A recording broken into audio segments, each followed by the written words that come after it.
The Dhammapada, The Sayings of the Buddha, translated by F. Max Mueller.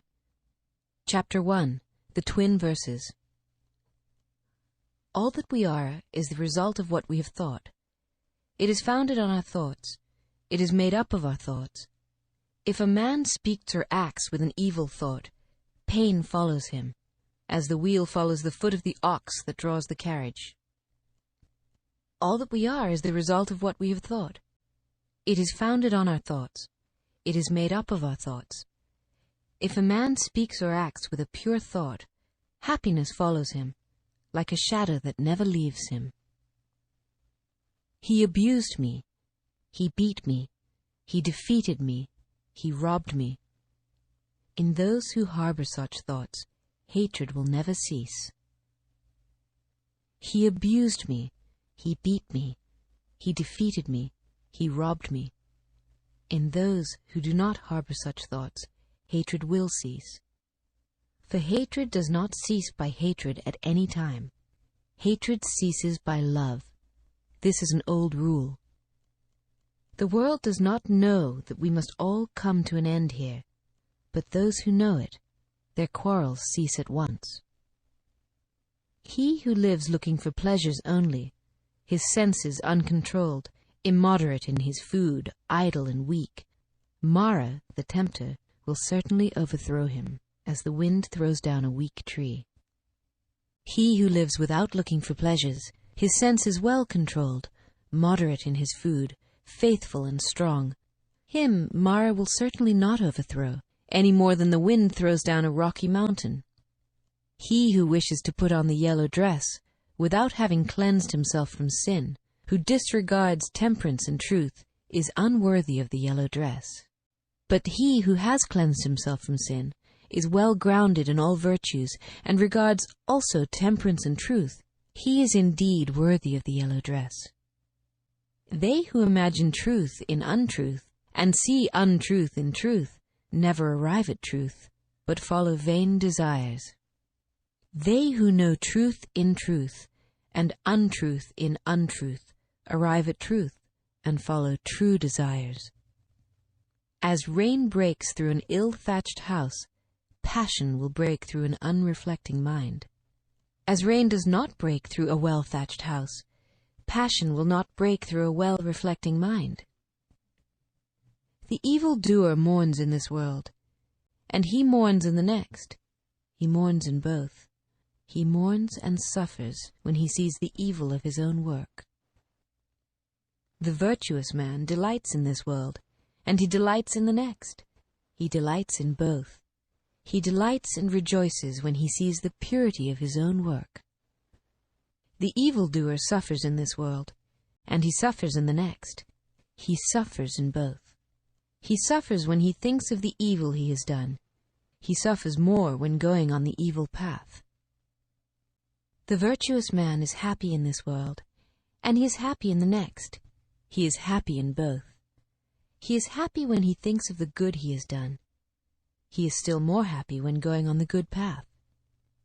The thoughtless man, even if he can recite a large portion of the law, but is not a doer of it, has no share in the priesthood, but is like a cowherd counting the cows of others. The follower of the law, even if he can recite only a small portion of the law, but having forsaken passion and hatred and foolishness, possesses true knowledge and serenity of mind, he, caring for nothing in this world or that to come, has indeed a share in the priesthood. Chapter 2, On Earnestness. Earnestness is the path of immortality, nirvana. Thoughtlessness, the path of death. Those who are in earnest do not die. Those who are thoughtless are as if dead already. Those who are advanced in earnestness, having understood this clearly, delight in earnestness, and rejoice in the knowledge of the elect. These wise people, meditative, steady, always possessed of strong powers, attain to nirvana, the highest happiness. If an earnest person has roused himself, if he is not forgetful, if his deeds are pure, if he acts with consideration, if he restrains himself and lives according to law, then his glory will increase. By rousing himself, By earnestness, by restraint and control, the wise man may make for himself an island which no flood can overwhelm. Fools follow after vanity, men of evil wisdom. The wise man keeps earnestness as his best jewel. Follow not after vanity, nor after the enjoyment of love and lust. He who is earnest and meditative obtains ample joy. When the learned man drives away vanity by earnestness, he, the wise, climbing the terraced heights of wisdom, looks down upon the fools. Serene he looks upon the toiling crowd, as one that stands on a mountain looks down upon them that stand upon the plain. Earnest among the thoughtless, awake among the sleepers, the wise man advances like a racer, leaving behind the hack. By earnestness did Maghavan, Indra, rise to the lordship of the gods. People praise earnestness. Thoughtlessness is always blamed. A bhikshu, mendicant, who delights in earnestness, who looks with fear on thoughtlessness, moves about like fire, burning all his fetters, small or large. A bhikshu, mendicant, who delights in reflection, who looks with fear on thoughtlessness, cannot fall away from his perfect state. He is close upon nirvana. Chapter 3. Thought. As a fletcher makes straight his arrow, a wise man makes straight his trembling and unsteady thought, which is difficult to guard, difficult to hold back. As a fish taken from his watery home and thrown on dry ground, our thought trembles all over in order to escape the dominion of Mara, the tempter. It is good to tame the mind, which is difficult to hold in and flighty, rushing wherever it listeth. A tamed mind brings happiness.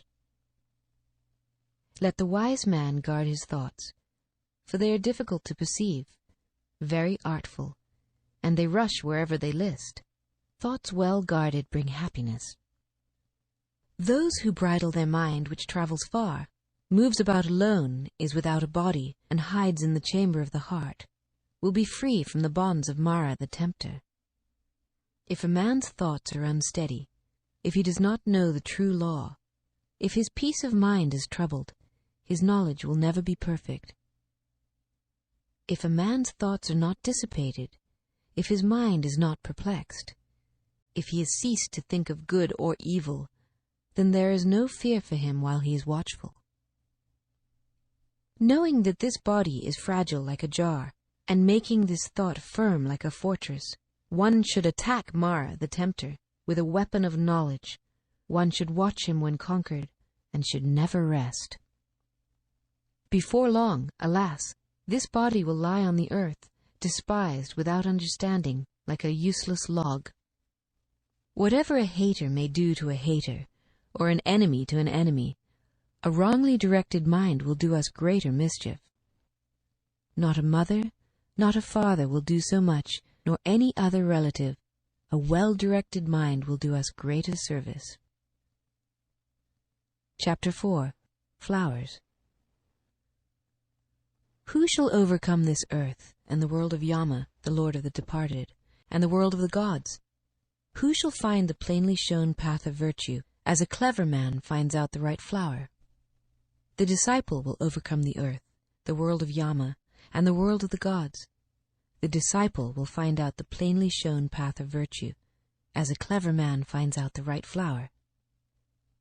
He who knows that this body is like froth, and has learnt that it is as unsubstantial as a mirage, will break the flower-pointed arrow of Mara, and never see the king of death. Death carries off a man who is gathering flowers, and whose mind is distracted, as a flood carries off a sleeping village. Death subdues a man who is gathering flowers, and whose mind is distracted, before he is satiated in his pleasures. As the bee collects nectar and departs without injuring the flower, or its color, or scent, so let a sage dwell in his village. Not the perversities of others, not their sins of commission or omission, but his own misdeeds and negligences should a sage take notice of. Like a beautiful flower, full of color and without scent, are the fine but fruitless words of him who does not act accordingly. But like a beautiful flower full of color and full of scent are the fine and fruitful words of him who acts accordingly. As many kinds of wreaths can be made from a heap of flowers, so many good things may be achieved by a mortal when once he is born. The scent of flowers does not travel against the wind, nor that of sandalwood, or of tagara and malika flowers, but the odor of good people travels even against the wind. A good man pervades every place. Sandalwood or tagara, a lotus flower, or a vasiki, among these sort of perfumes, the perfume of virtue is unsurpassed. Mean is the scent that comes from tagara and sandalwood. The perfume of those who possess virtue rises up to the gods as the highest. Of the people who possess these virtues, who live without thoughtlessness, and who are emancipated through true knowledge, Mara the tempter never finds the way. As on a heap of rubbish cast upon the highway, the lily will grow full of sweet perfume and delight. Thus, the disciple of the truly enlightened Buddha shines forth by his knowledge among those who are like rubbish, among the people that walk in darkness. Chapter 5. The Fool. Long is the night to him who is awake. Long is a mile to him who is tired. Long is life to the foolish who do not know the true law. If a traveler does not meet with one who is his better or his equal, let him firmly keep to his solitary journey. There is no companionship with a fool. These sons belong to me, and this wealth belongs to me. With such thoughts a fool is tormented. He himself does not belong to himself. How much less sons and wealth? The fool who knows his foolishness is wise at least so far, but a fool who thinks himself wise, he is called a fool indeed. If a fool be associated with a wise man even all his life, he will perceive the truth as little as a spoon perceives the taste of soup. If an intelligent man be associated for 1 minute only with a wise man, he will soon perceive the truth, as the tongue perceives the taste of soup. Fools of little understanding have themselves for their greatest enemies, for they do evil deeds which must bear bitter fruits. That deed is not well done of which a man must repent, and the reward of which he receives crying and with a tearful face. No, that deed is well done of which a man does not repent, and the reward of which he receives gladly and cheerfully. As long as the evil deed done does not bear fruit, the fool thinks it is like honey, but when it ripens, then the fool suffers grief. Let a fool month after month eat his food like an ascetic, with the tip of a blade of kusa grass, yet he is not worth the 16th particle of those who have well weighed the law. An evil deed, like newly drawn milk, does not turn suddenly. Smoldering like fire covered by ashes, it follows the fool. And when the evil deed, after it has become known, brings sorrow to the fool, then it destroys his bright lot, nay, it cleaves his head. Let the fool wish for a false reputation, for precedence among the bhikshus, for lordship in the convents, for worship among other people. May both the layman and he who has left the world think that this is done by me. May they be subject to me in everything which is to be done or is not to be done. Thus is the mind of the fool, and his desire and pride increase. One is the road that leads to wealth, another the road that leads to nirvana.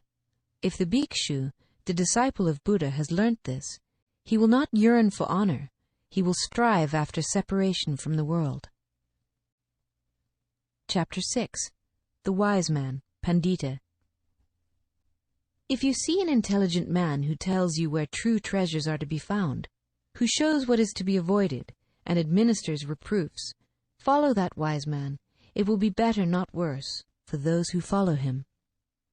Let him admonish, let him teach, let him forbid what is improper. He will be beloved of the good, by the bad he will be hated. Do not have evildoers for friends. Do not have low people for friends. Have virtuous people for friends. Have for friends the best of men. He who drinks in the law lives happily with a serene mind. The sage rejoices always in the law, as preached by the elect. Well-makers lead the water wherever they like. Fletchers bend the arrow.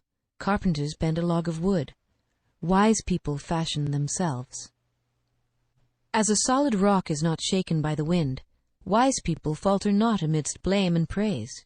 Wise people, after they have listened to the laws, become serene, like a deep, smooth, and still lake. Good people walk on whatever befall. The good do not prattle, longing for pleasure, whether touched by happiness or sorrow. Wise people never appear elated or depressed. If, whether for his own sake, or for the sake of others, a man wishes neither for a son, nor for wealth, nor for lordship, and if he does not wish for his own success by unfair means, then he is good, wise, and virtuous. Few are there among men who arrive at the other shore, become arhats. The other people here run up and down the shore.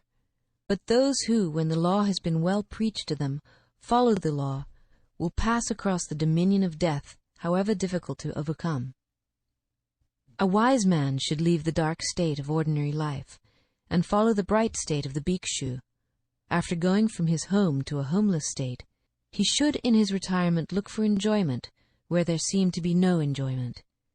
Leaving all pleasures behind, and calling nothing his own, the wise man should purge himself from all the troubles of the mind. Those whose mind is well grounded in the 7 elements of knowledge, who without clinging to anything rejoice in freedom from attachment, whose appetites have been conquered, and who are full of light, are free even in this world. Chapter 7. The Venerable. There is no suffering for him who has finished his journey and abandoned grief, who has freed himself on all sides and thrown off all fetters. They depart with their thoughts well collected. They are not happy in their abode. Like swans who have left their lake, they leave their house and home. Men who have no riches, who live on recognized food, who have perceived void and unconditioned freedom, nirvana, their path is difficult to understand, like that of birds in the air. He whose appetites are stilled, who is not absorbed in enjoyment, who has perceived void and unconditioned freedom, nirvana, his path is difficult to understand, like that of birds in the air. The gods even envy him whose senses, like horses well broken in by the driver, have been subdued, who is free from pride and free from appetites. Such a one who does his duty is tolerant like the earth. Like Indra's bolt, he is like a lake without mud. No new births are in store for him. His thought is quiet.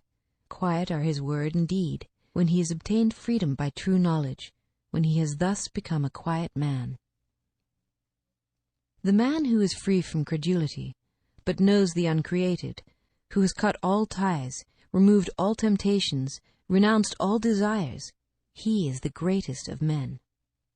In a hamlet or in a forest, in the deep water or on the dry land, wherever venerable persons, arhanta, dwell, that place is delightful. Forests are delightful. Where the world finds no delight, there the passionless will find delight, for they look not for pleasures. Chapter 8. The Thousands. Even though a speech be 1,000 of words, but made up of senseless words, one word of sense is better, which if a man hears he becomes quiet.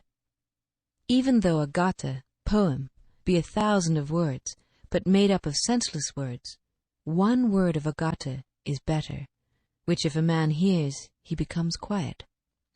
Though a man recite 100 gathas made up of senseless words, one word of the law is better, which if a man hears he becomes quiet.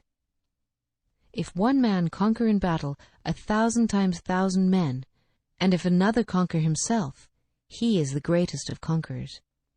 One's own self conquered is better than all other people. Not even a god, a Gandharva, not Mara with Brahman, could change into defeat the victory of a man who has vanquished himself and always lives under restraint. If a man for 100 years worship fire, in the forest. And if he but for one moment pay homage to a man whose soul is grounded in true knowledge, better is that homage than sacrifice for 100 years. Whatever a man sacrifice in this world as an offering, or as an oblation for a whole year in order to gain merit, the whole of it is not worth a quarter, a farthing. Reverence shown to the righteous is better. He who always greets and constantly reveres the aged, 4 things will increase to him, viz. Life, beauty, happiness, power. But he who lives 100 years vicious and unrestrained, a life of 1 day is better if a man is virtuous and reflecting. And he who lives 100 years ignorant and unrestrained, a life of 1 day is better if a man is wise and reflecting. And he who lives 100 years idle and weak, a life of 1 day is better if a man has attained firm strength. And he who lives 100 years not seeing beginning and end, a life of 1 day is better if a man sees beginning and end. And he who lives 100 years not seeing the immortal place, a life of 1 day is better if a man sees the immortal place. And he who lives 100 years not seeing the highest law, a life of 1 day is better if a man sees the highest law.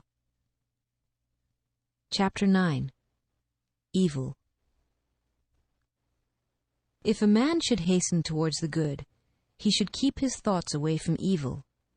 If a man does what is good slothfully, his mind delights in evil. If a man commits a sin, let him not do it again. Let him not delight in sin. Pain is the outcome of evil. If a man does what is good, let him do it again. Let him delight in it. Happiness is the outcome of good. Even an evil doer sees happiness as long as his evil deed has not ripened. But when his evil deed has ripened, then does the evil doer see evil. Even a good man sees evil days, as long as his good deed has not ripened. But when his good deed has ripened, then does the good man see happy days. Let no man think lightly of evil, saying in his heart, "It will not come nigh unto me." Even by the falling of water drops, a water pot is filled. The fool becomes full of evil, even if he gather it little by little. Let no man think lightly of good, saying in his heart, "It will not come nigh unto me." Even by the falling of water drops, a water pot is filled. The wise man becomes full of good, even if he gather it little by little. Let a man avoid evil deeds, as a merchant, if he has few companions and carries much wealth, avoids dangerous road, as a man who loves life avoids poison. He who has no wound on his hand may touch poison with his hand. Poison does not affect one who has no wound, nor is there evil for one who does not commit evil. If a man offend a harmless, pure, and innocent person, the evil falls back upon that fool, like light dust thrown up against the wind. Some people are born again. Evildoers go to hell. Righteous people go to heaven. Those who are free from all worldly desires attain nirvana. Not in the sky, not in the midst of the sea, not if we enter into the clefts of the mountains, is there known a spot in the whole world where death could not overcome the mortal. Chapter 10. Punishment. All men tremble at punishment. All men fear death. Remember that you are like unto them, and do not kill, nor cause slaughter. All men tremble at punishment. All men love life.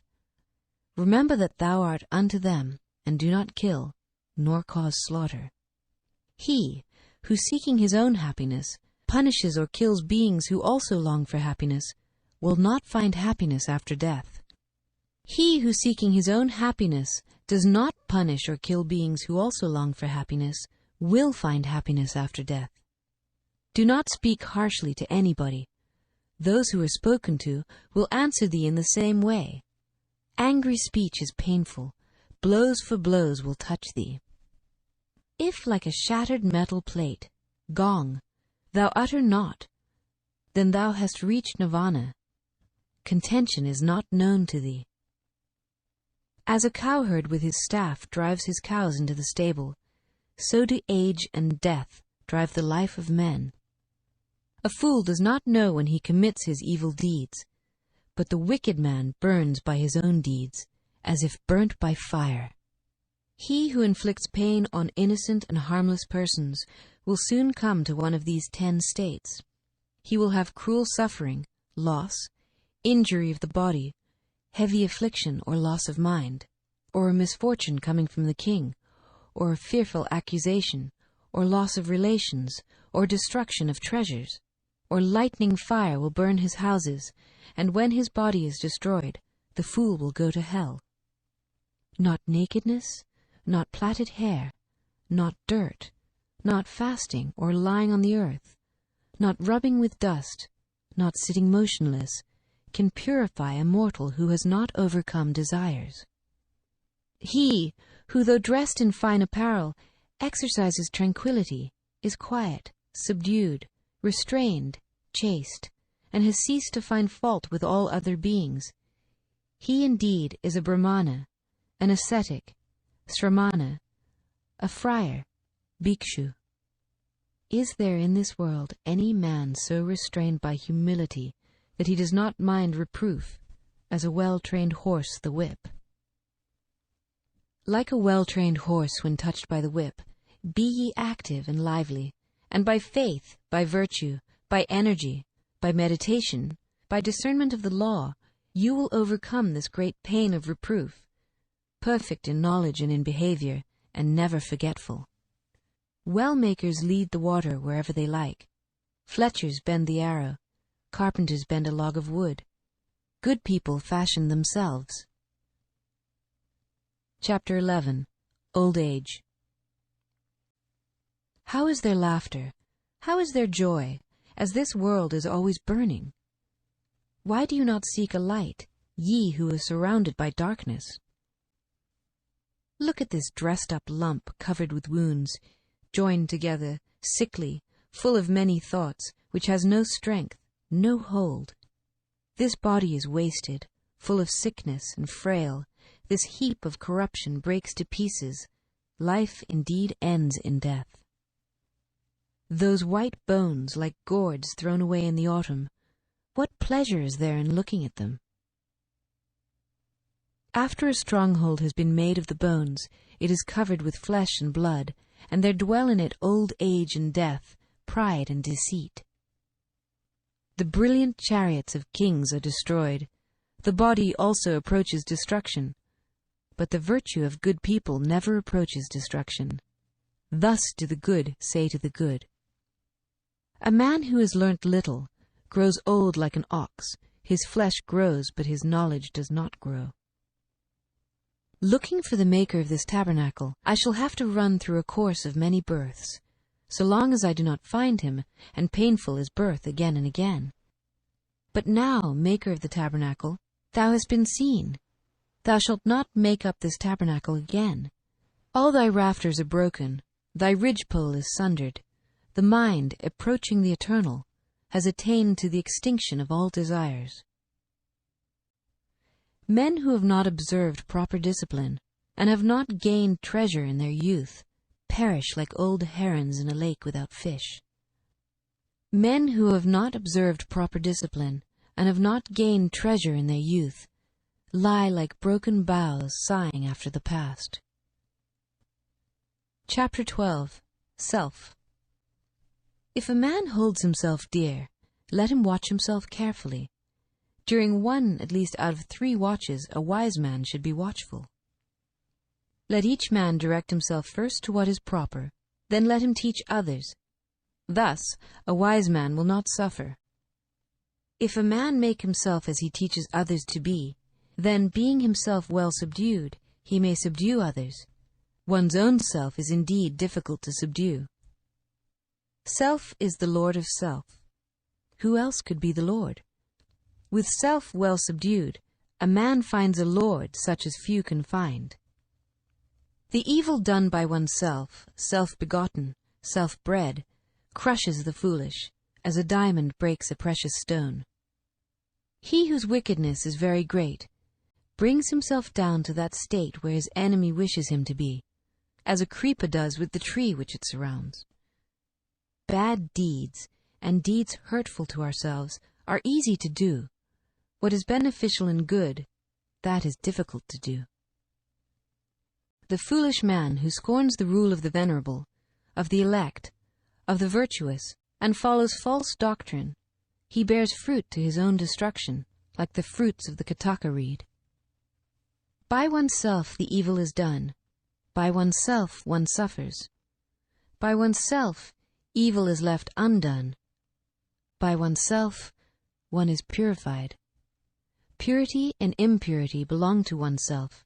No one can purify another. Let no one forget his own duty for the sake of another's, however great.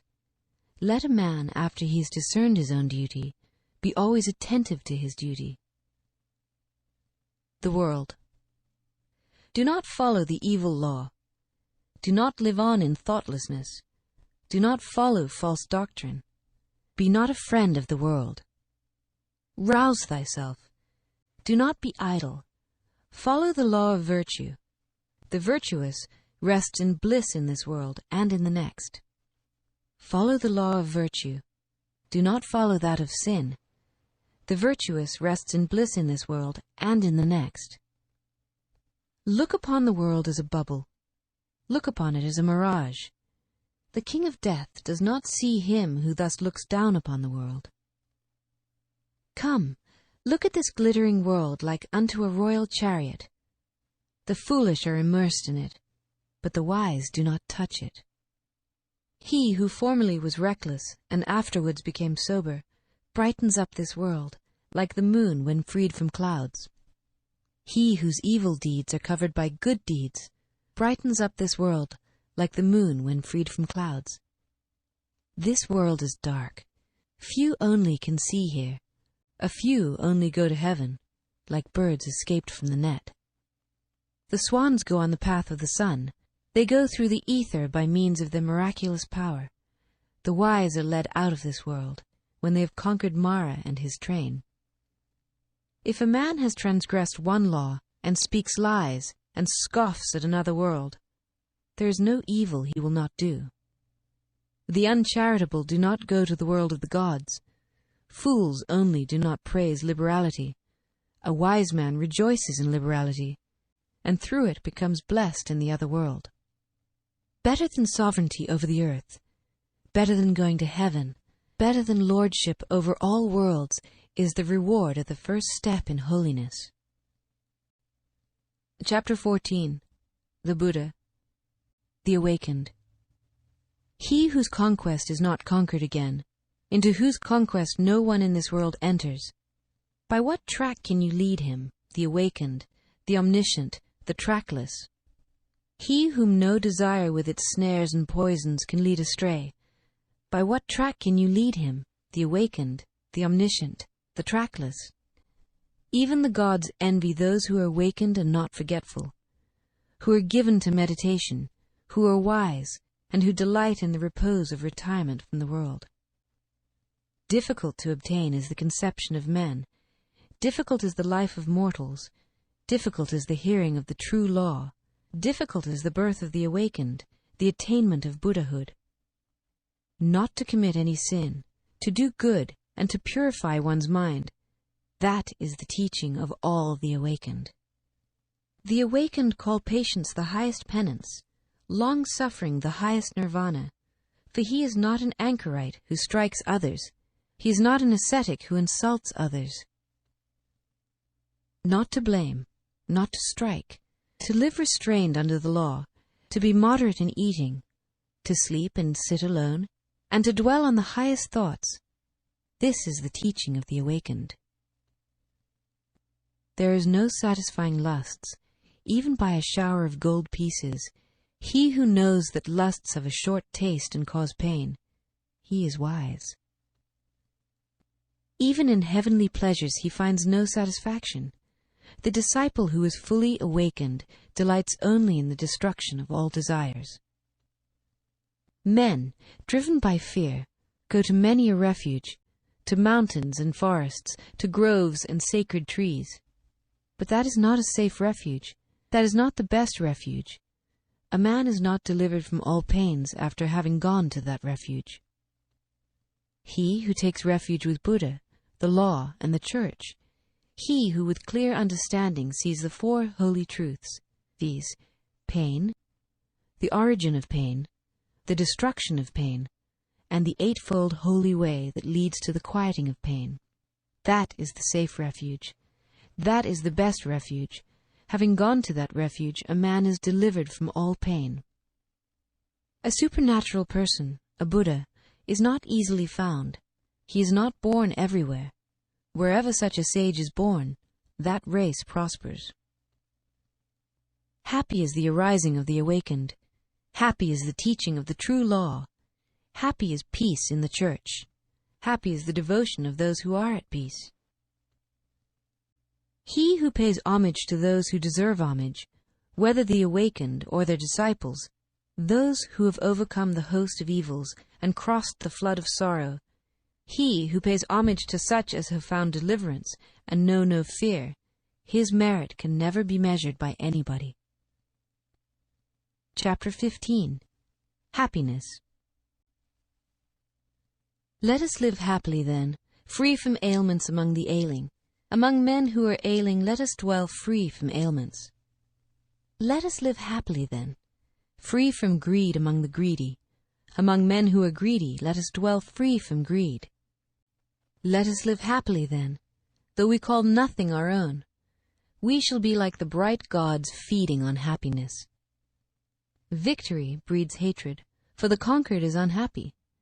He who has given up both victory and defeat, he, the contented, is happy. There is no fire like passion. There is no losing throw like hatred. There is no pain like this body. There is no happiness higher than rest.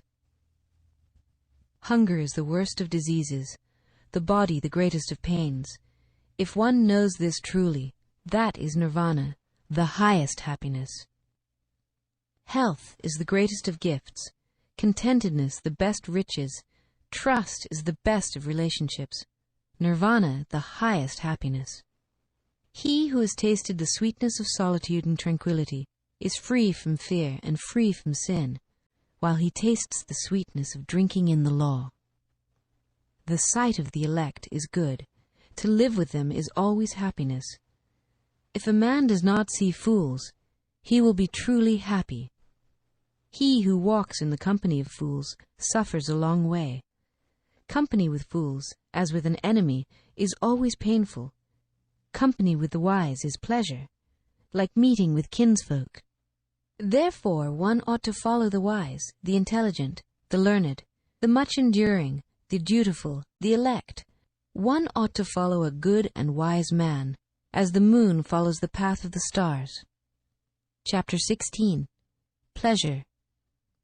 He who gives himself to vanity, and does not give himself to meditation, forgetting the real aim of life, and grasping at pleasure, will in time envy him who has exerted himself in meditation. Let no man ever look for what is pleasant, or what is unpleasant. Not to see what is pleasant is pain, and it is pain to see what is unpleasant. Let therefore no man love anything. Loss of the beloved is evil. Those who love nothing and hate nothing have no fetters. From pleasure comes grief. From pleasure comes fear. He who is free from pleasure knows neither grief nor fear. From affection comes grief. From affection comes fear. He who is free from affection knows neither grief nor fear. From lust comes grief. From lust comes fear. He who is free from lust knows neither grief nor fear. From love comes grief. From love comes fear. He who is free from love knows neither grief nor fear. From greed comes grief. From greed comes fear. He who is free from greed knows neither grief nor fear. He who possesses virtue and intelligence, who is just, speaks the truth, and does his own business, him the world will hold dear. He in whom a desire for the ineffable, nirvana, has sprung up, who is satisfied in his mind, and whose thoughts are not bewildered by love, he is carried upwards by the stream. Kinsmen, friends, and lovers, salute a man who has been long away and returns safe from afar.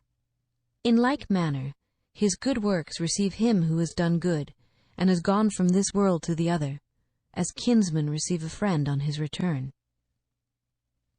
Chapter 17. Anger. Let a man leave anger. Let him forsake pride. Let him overcome all bondage. No sufferings befall the man who is not attached to name and form, and who calls nothing his own. He who holds back rising anger like a rolling chariot, him I call a real driver. Other people are but holding the reins. Let a man overcome anger by love. Let him overcome evil by good. Let him overcome the greedy by liberality, the liar by truth. Speak the truth. Do not yield to anger. Give if thou art asked for little. By these 3 steps thou wilt go near the gods. The sages who injure nobody, and who always control their body, they will go to the unchangeable place, nirvana, where, if they have gone, they will suffer no more. Those who are ever watchful, who study day and night, and who strive after nirvana, their passions will come to an end. This is an old saying. O Atula, this is not only of today. They blame him who sits silent. They blame him who speaks much. They also blame him who says little. There is no one on earth who is not blamed. There never was, there never will be, nor is there now a man who is always blamed, or a man who is always praised.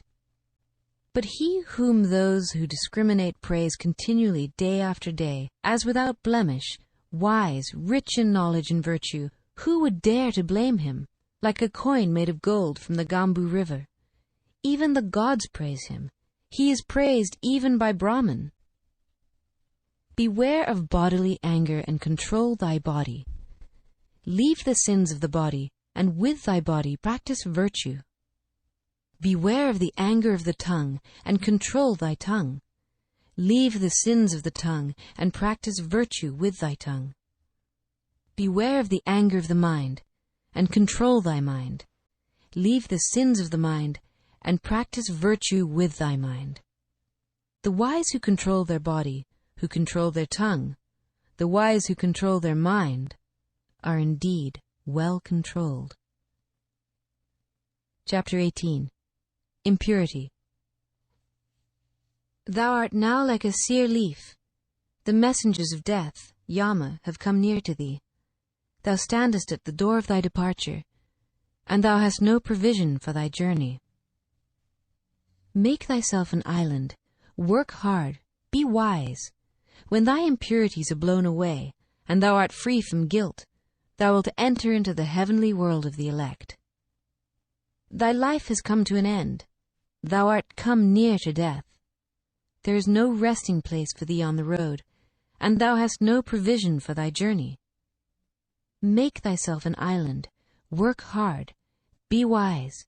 When thy impurities are blown away, and thou art free from guilt, thou wilt not enter again into birth and decay. Let a wise man blow off the impurities of his self, as a smith blows off the impurities of silver one by one, little by little, and from time to time. As the impurity which springs from the iron, when it springs from it, destroys it, thus to a transgressor's own works lead him to the evil path. The taint of prayers is non-repetition. The taint of houses, non-repair. The taint of the body is sloth. The taint of a watchman, thoughtlessness. Bad conduct is the taint of woman. Greediness, the taint of a benefactor. Tainted are all evil ways in this world and in the next. But there is a taint worse than all taints. Ignorance is the greatest taint. O mendicants, throw off that taint and become taintless. Life is easy to live for a man who is without shame. A crow hero, a mischief-maker, an insulting, bold, and wretched fellow. But life is hard to live for a modest man, who always looks for what is pure, who is disinterested, quiet, spotless, and intelligent. He who destroys life, who speaks untruth, who in this world takes what is not given him, who goes to another man's wife, and the man who gives himself to drinking intoxicating liquors, he, even in this world, digs up his own root. O man, know this, that the unrestrained are in a bad state. Take care that greediness and vice do not bring thee to grief for a long time. The world gives according to their faith, or according to their pleasure. If a man frets about the food and the drink given to others, he will find no rest either by day or by night. He in whom that feeling is destroyed and taken out with the very root finds rest by day and by night. There is no fire like passion. There is no shark like hatred. There is no snare like folly. There is no torrent like greed. The fault of others is easily perceived, but that of oneself is difficult to perceive. A man winnows his neighbor's faults like chaff, but his own fault he hides, as a cheat hides the bad die from the gambler. If a man looks after the faults of others, and is always inclined to be offended, his own passions will grow, and he is far from the destruction of passions. There is no path through the air. A man is not a samana by outward acts. The world delights in vanity. The Buddhas are free from vanity. There is no path through the air. A man is not a samana by outward acts. No creatures are eternal, but the awakened are never shaken. Chapter 19. The Just. A man is not just if he carries a matter by violence. No, he who distinguishes both right and wrong, who is learned and leads others not by violence, but by law and equity, and who is guarded by the law and intelligent, he is called just. A man is not learned because he talks much. He who is patient, free from hatred and fear, he is called learned. A man is not a supporter of the law because he talks much. Even if a man has learnt little, but sees the law bodily, he is a supporter of the law, a man who never neglects the law. A man is not an elder because his head is grey. His age may be ripe, but he is called old in vain. He in whom there is truth, virtue, love, restraint, moderation, he who is free from impurity and is wise, he is called an elder. An envious, greedy, dishonest man does not become respectable by means of much talking only, or by the beauty of his complexion. He in whom all this is destroyed and taken out with the very root, when freed from hatred and wise, is called respectable. Not by tonsure does an undisciplined man who speaks falsehood become a samana. Can a man be a samana who is still held captive by desire and greediness? He who always quiets the evil, whether small or large, he is called a samana, a quiet man, because he has quieted all evil. A man who is not a mendicant, bhikshu, simply because he asks others for alms, he who adopts the whole law is a bhikshu, not he who only begs. He who is above good and evil, who is chaste, who with knowledge passes through the world, he indeed is called a bhikshu. A man is not a muni because he observes silence, if he is foolish and ignorant, but the wise who, taking the balance, chooses the good and avoids evil, he is a muni, and is a muni thereby. He who in this world weighs both sides is called a muni. A man is not an elect because he injures living creatures. Because he has pity on all living creatures, therefore is a man called an elect. Not only by discipline and vows, not only by much learning, not by entering into a trance, not by sleeping alone, do I earn the happiness of release which no worldling can know. Bhikshu, be not confident as long as thou hast not attained the extinction of desires. Chapter 20. The Way. The best of ways is the eightfold. The best of truths, the 4 words. The best of virtues, passionlessness. The best of men, he who has eyes to see. This is the way. There is no other that leads to the purifying of intelligence. Go on this way. Everything else is the deceit of Mara. If you go on this way, you will make an end of pain. The way was preached by me when I had understood the removal of the thorns in the flesh. You yourself must make an effort. The Buddhas are only preachers. The thoughtful who enter the way are freed from the bondage of Mara. All created things perish. He who knows and sees this becomes passive in pain. This is the way to purity. All created things are grief and pain. He who knows and sees this becomes passive in pain. This is the way that leads to purity. All forms are unreal. He who knows and sees this becomes passive in pain. This is the way that leads to purity. He who does not rouse himself when it is time to rise, who, though young and strong, is full of sloth, whose will and thought are weak, that lazy and idle man will never find the way to knowledge. Watching his speech, well restrained in mind, let a man never commit any wrong with his body. Let a man but keep these 3 roads of action clear, and he will achieve the way which is taught by the wise. Through zeal, knowledge is gotten. Through lack of zeal, knowledge is lost. Let a man who knows this double path of gain and loss thus place himself, that knowledge may grow. Cut down the whole forest of lust, not a tree only. Danger comes out of the forest of lust. When you have cut down both the forest of lust and its undergrowth, then, bhikshus, you will be rid of the forest and free. So long as the love of man towards women, even the smallest, is not destroyed, so long is his mind in bondage, as the calf that drinks milk is to its mother. Cut out the love of self, like an autumn lotus, with thy hand. Cherish the road of peace. Nirvana has been shown by Buddha. Here I shall dwell in the rain, here in winter and summer. Thus the fool meditates and does not think of his death. Death comes and carries off that man praised for his children and flocks, his mind distracted, as a flood carries off a sleeping village. Sons are no help, nor father, nor relations. There is no help from kinsfolk for one whom death has seized. A wise and good man who knows the meaning of this should quickly clear the way that leads to nirvana. Chapter 21. Miscellaneous.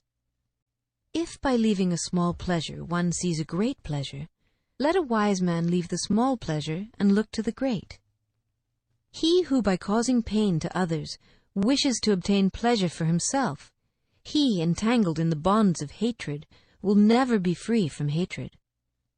What ought to be done is neglected. What ought not to be done is done. The desires of unruly, thoughtless people are always increasing. But they whose whole watchfulness is always directed to their body, who do not follow what ought not to be done, and who steadfastly do what ought to be done, the desires of such watchful and wise people will come to an end. A true Brahmana goes scatheless, though he have killed father and mother and 2 valiant kings, though he has destroyed a kingdom with all its subjects. A true Brahmana goes scatheless, though he have killed father and mother and 2 holy kings and an eminent man besides. The disciples of Gautama are always well awake, and their thoughts day and night are always set on Buddha. The disciples of Gautama are always well awake, and their thoughts day and night are always set on the law. The disciples of Gautama are always well awake, and their thoughts day and night are always set on the church. The disciples of Gautama are always well awake, and their thoughts day and night are always set on their body. The disciples of Gautama are always well awake, and their mind day and night always delights in compassion.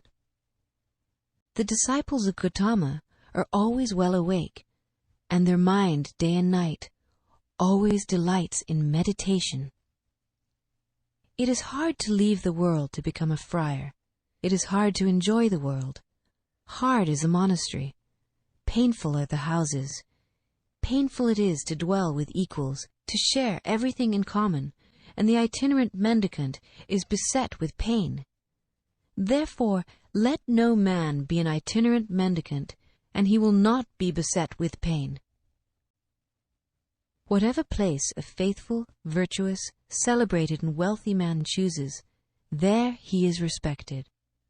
Good people shine from afar, like the snowy mountains. Bad people are not seen, like arrows shot by night. He alone who, without ceasing, practices the duty of sitting alone and sleeping alone, he, subduing himself, will rejoice in the destruction of all desires alone, as if living in a forest. Chapter 22. The Downward Course. He who says what is not goes to hell. He also who, having done a thing, says, I have not done it. After death both are equal. They are men with evil deeds in the next world. Many men whose shoulders are covered with the yellow gown are ill-conditioned and unrestrained. Such evildoers by their evil deeds go to hell. Better it would be to swallow a heated iron ball like flaring fire than that a bad unrestrained fellow should live on the charity of the land. 4 things does a reckless man gain who covets his neighbor's wife: a bad reputation, an uncomfortable bed, thirdly, punishment, and lastly, hell. There is bad reputation and the evil way to hell. There is the short pleasure of the frightened in the arms of the frightened, and the king imposes heavy punishment. Therefore let no man think of his neighbor's wife. As a grass blade, if badly grasped, cuts the arm, badly practiced asceticism leads to hell.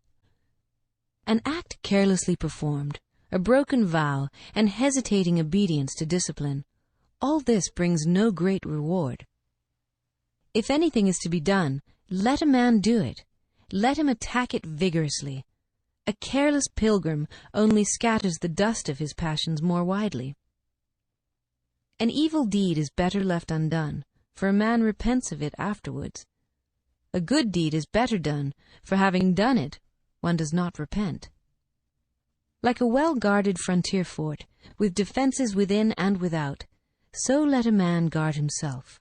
Not a moment should escape, for they who allow the right moment to pass suffer pain when they are in hell. They who are ashamed of what they ought not to be ashamed of, and are not ashamed of what they ought to be ashamed of, such men, embracing false doctrines, enter the evil path. They who fear when they ought not to fear, and fear not when they ought to fear, such men, embracing false doctrines, enter the evil path. They who forbid when there is nothing to be forbidden, and forbid not when there is something to be forbidden, such men, embracing false doctrines, enter the evil path. They who know what is forbidden as forbidden, and what is not forbidden as not forbidden, such men embracing the true doctrine, enter the good path. Chapter 23. The Elephant. Silently shall I endure abuse, as the elephant in battle endures the arrow sent from the bow, for the world is ill-natured. They lead a tamed elephant to battle. The king mounts a tamed elephant. The tamed is best among men, he who silently endures abuse. Mules are good if tamed, and noble Sindhu horses, and elephants with large tusks, but he who tames himself is better still. For with these animals does no man reach the untrodden country, nirvana, where a tamed man goes on a tamed animal, viz. On his own well-tamed self. The elephant, called Dhammapada, his temples running with sap, and difficult to hold, does not eat a morsel when bound. The elephant longs for the elephant grove. If a man becomes fat, and a great eater, if he is sleepy and rolls himself about, that fool, like a hog fed on wash, is born again and again.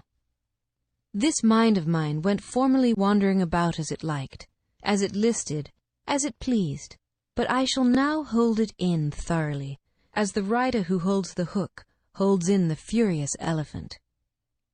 Be not thoughtless. Watch your thoughts. Draw yourself out of the evil way, like an elephant sunk in mud. If a man find a prudent companion who walks with him, is wise, and lives soberly, he may walk with him, overcoming all dangers, happy but considerate. If a man find no prudent companion who walks with him, is wise, and lives soberly, let him walk alone, like a king who has left his conquered country behind, like an elephant in the forest. It is better to live alone. There is no companionship with a fool. Let a man walk alone. Let him commit no sin, with few wishes, like an elephant in the forest. If an occasion arises, friends are pleasant. Enjoyment is pleasant. Whatever be the cause, a good work is pleasant in the hour of death. The giving up of all grief is pleasant. Pleasant in the world is the state of a mother, pleasant the state of a father, pleasant the state of a samana, pleasant the state of a brahmana. Pleasant is virtue lasting to old age. Pleasant is a faith firmly rooted. Pleasant is attainment of intelligence. Pleasant is avoiding of sins. Chapter 24. Thirst. The thirst of a thoughtless man grows like a creeper. He runs from life to life, like a monkey seeking fruit in the forest. Whomsoever this fierce thirst overcomes, full of poison, in this world his sufferings increase like the abounding banana grass. He who overcomes this fierce thirst, difficult to be conquered in this world, sufferings fall from him like water drops from a lotus leaf. This salutary word I tell you, do ye, as many as are here assembled, dig up the root of thirst, as he who wants the sweet-scented uzara root must dig up the banana grass, that Mara may not crush you again and again, as the stream crushes the reeds. As a tree, even though it has been cut down, is firm so long as its root is safe and grows again, thus, unless the feeders of thirst are destroyed, the pain of life will return again and again.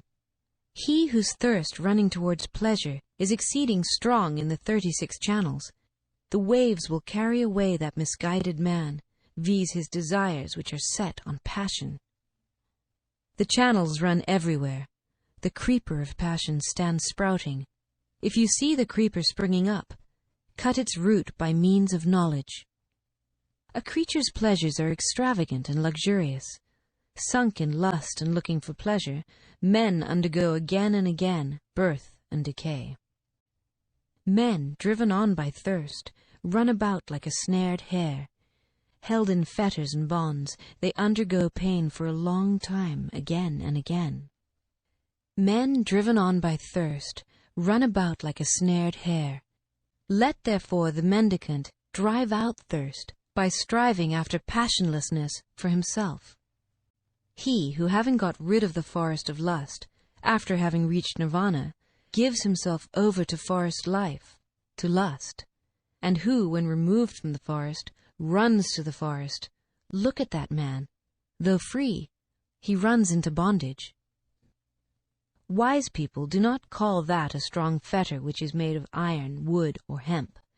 Far stronger is the care for precious stones and rings, for sons and a wife.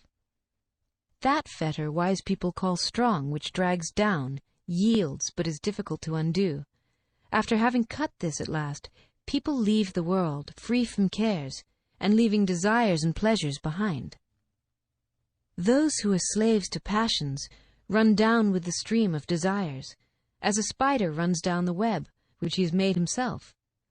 When they have cut this at last, wise people leave the world free from cares, leaving all affection behind. Give up what is before, give up what is behind, give up what is in the middle when thou goest to the other shore of existence. If thy mind is altogether free, thou wilt not again enter into birth and decay. If a man is tossed about by doubts, full of strong passions, and yearning only for what is delightful, his thirst will grow more and more, and he will indeed make his fetters strong. If a man delights in quieting doubts, and always reflecting dwells on what is not delightful, the impurity of the body, he certainly will remove, nay, he will cut the fetter of Mara. He who has reached the consummation, who does not tremble, who is without thirst and without sin, he has broken all the thorns of life. This will be his last body. He who is without thirst and without affection, who understands the words and their interpretation, who knows the order of letters, those which are before and which are after, he has received his last body. He is called the great sage, the great man. I have conquered all. I know all. In all conditions of life I am free from taint. I have left all, and through the destruction of thirst I am free. Having learnt myself, whom shall I teach? The gift of the law exceeds all gifts. The sweetness of the law exceeds all sweetness. The delight in the law exceeds all delights. The extinction of thirst overcomes all pain. Pleasures destroy the foolish, if they look not for the other shore. The foolish by his thirst for pleasures destroys himself, as if he were his own enemy. The fields are damaged by weeds. Mankind is damaged by passion. Therefore, a gift bestowed on the passionless brings great reward. The fields are damaged by weeds.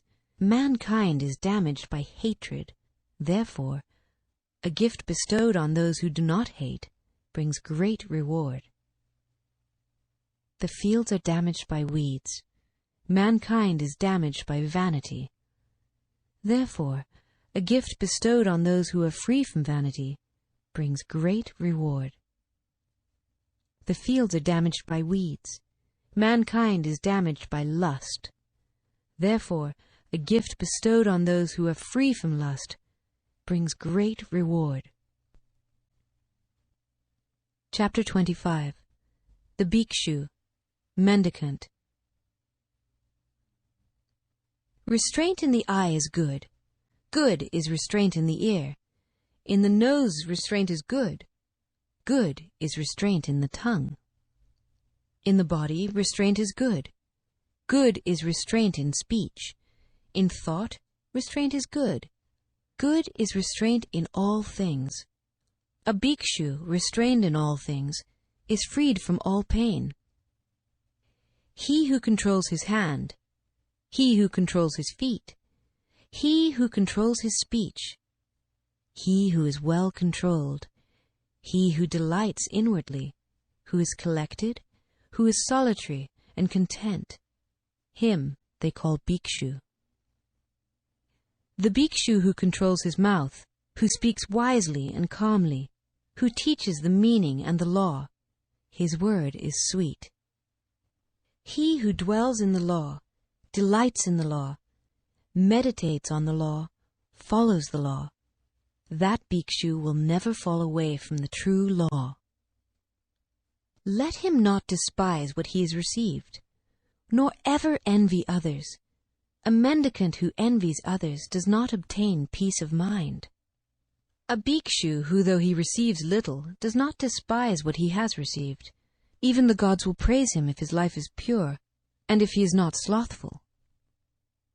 He who never identifies himself with name and form, and does not grieve over what is no more, he indeed is called a bhikshu. The bhikshu who acts with kindness, who is calm in the doctrine of Buddha, will reach the quiet place, nirvana, cessation of natural desires, and happiness. O bhikshu, empty this boat. If emptied, it will go quickly. Having cut off passion and hatred, thou wilt go to nirvana. Cut off the 5 senses, leave the 5, rise above the 5. A bhikshu who has escaped from the 5 fetters, he is called Ogatina, saved from the flood. Meditate, O bhikshu, and be not heedless. Do not direct thy thought to what gives pleasure, that thou mayest not for thy heedlessness have to swallow the iron ball in hell, and that thou mayest not cry out when burning, "This is pain." Without knowledge there is no meditation. Without meditation there is no knowledge. He who has knowledge and meditation is near unto nirvana.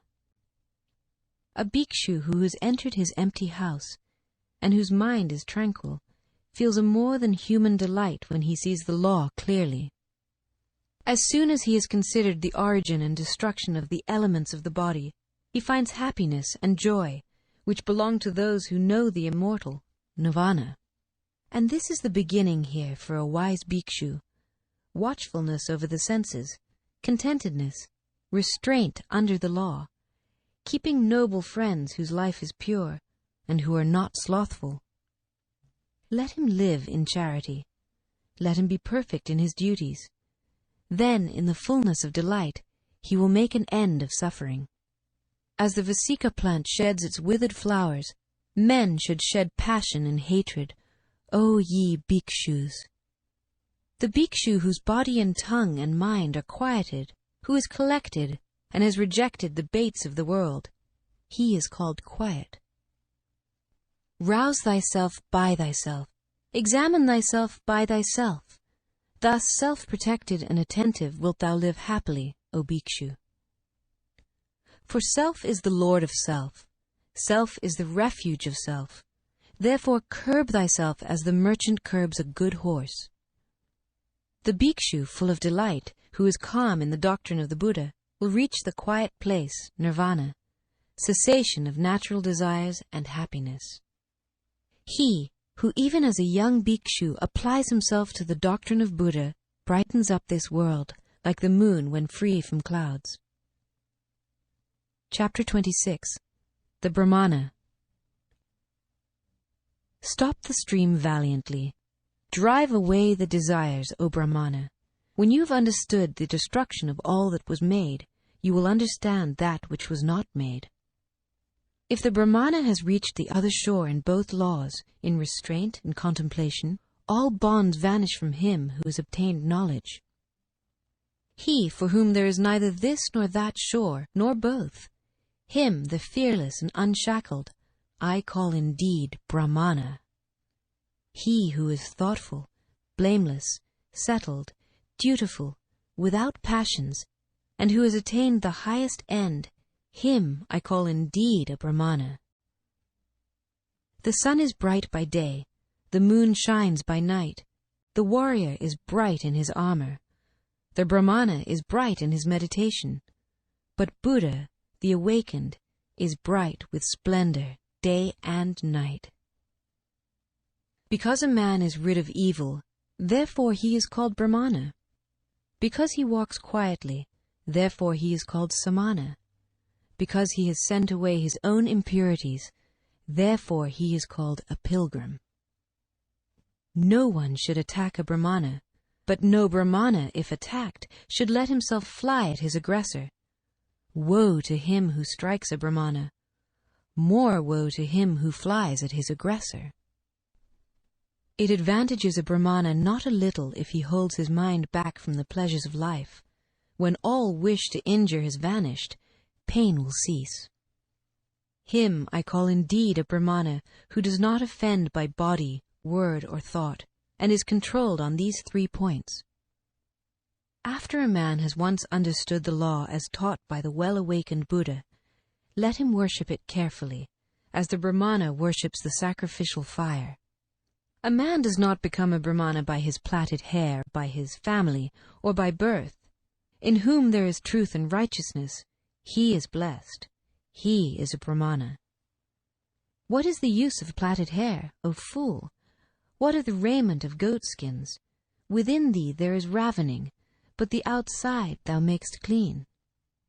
The man who wears dirty raiments, who is emaciated and covered with veins, who lives alone in the forest and meditates, him I call indeed a Brahmana. I do not call a man a Brahmana because of his origin or of his mother. He is indeed arrogant, and he is wealthy. But the poor, who is free from all attachments, him I call indeed a Brahmana. Him I call indeed a Brahmana who has cut all fetters, who never trembles, is independent and unshackled. Him I call indeed a Brahmana who has cut the strap and the thong, the chain with all that pertains to it, who has burst the bar, and is awakened. Him I call indeed a Brahmana, who, though he has committed no offense, endures reproach, bonds, and stripes, who has endurance for his force, and strength for his army. Him I call indeed a Brahmana, who is free from anger, dutiful, virtuous without appetite, who is subdued, and has received his last body. Him I call indeed a Brahmana, who does not cling to pleasures like water on a lotus leaf, like a mustard seed on the point of a needle. Him I call indeed a Brahmana, who even here knows the end of his suffering, has put down his burden, and is unshackled. Him I call indeed a Brahmana, whose knowledge is deep, who possesses wisdom, who knows the right way and the wrong, and has attained the highest end. Him I call indeed a Brahmana, who keeps aloof both from laymen and from mendicants, who frequents no houses, and has but few desires. Him I call indeed a Brahmana, who finds no fault with other beings, whether feeble or strong, and does not kill nor cause slaughter. Him I call indeed a Brahmana, who is tolerant with the intolerant, mild with fault-finders, and free from passion among the passionate. Him I call indeed a Brahmana, from whom anger and hatred, pride and envy have dropped like a mustard seed from the point of a needle. Him I call indeed a Brahmana, who utters true speech, instructive and free from harshness, so that he offend no one. Him I call indeed a Brahmana, who takes nothing in the world that is not given him, be it long or short, small or large, good or bad. Him I call indeed a Brahmana, who fosters no desires for this world or the next, has no inclinations, who fosters no desires for this world or for the next, has no inclinations, and is unshackled. Him I call indeed a Brahmana, who has no interests, and when he has understood the truth, does not say, "How? How?" and who has reached the depth of the immortal. Him I call indeed a Brahmana, who in this world is above good and evil, above the bondage of both, free from grief, from sin, and from impurity. Him I call indeed a Brahmana, who is bright like the moon, pure, serene, undisturbed, and in whom all gaiety is extinct. Him I call indeed a Brahmana, who has traversed this miry road, the impassable world and its vanity, who has gone through and reached the other shore, is thoughtful, guileless, free from doubts, free from attachment, and content. Him I call indeed a Brahmana, who in this world, leaving all desires, travels about without a home, and in whom all concupiscence is extinct. Him I call indeed a Brahmana, who leaving all longings, travels about without a home, and in whom all covetousness is extinct. Him I call indeed a Brahmana, who after leaving all bondage to men, has risen above all bondage to the gods, and is free from all and every bondage. Him I call indeed a Brahmana, who has left what gives pleasure and what gives pain, who is cold and free from all germs of renewed life, the hero who has conquered all the worlds.